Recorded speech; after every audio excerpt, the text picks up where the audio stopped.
keşfim var. Gülümün keşfim var. Aksargı sargı.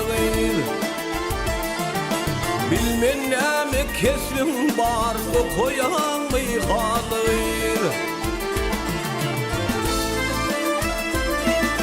Kök geçen köşemizden sorunup ayı bizden. Cevap istedim senin, ay sen kimin yarını?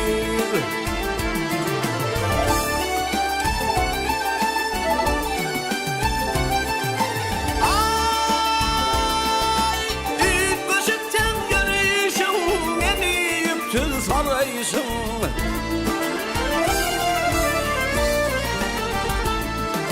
Senin bir karayışın, men derdimi dergir. Gün oynap gül yakanda, bıgamıştı bakanda. Tayın yoktur cakanma, sen elimin hürgir.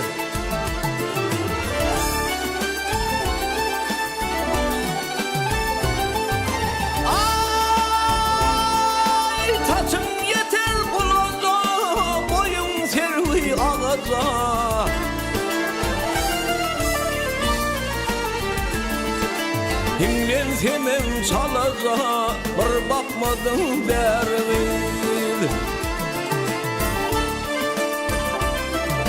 Sınasın ben senin, yesiri gülür yüzün. Aşık men solcuk mendim, tapaymasın çergil.